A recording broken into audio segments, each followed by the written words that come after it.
Nairobi, Mogadishu for radio check. How do you read me? 1353.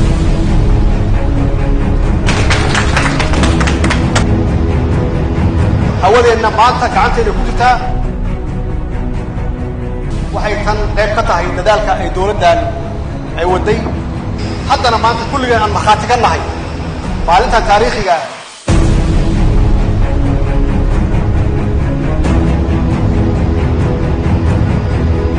tani waa bilaaw oo ah inaan xoojino qarannimadeenna inaan xoojino waxaan noogu xigi doonaa insha allah inaan soo ceshano kontroolka baddeenna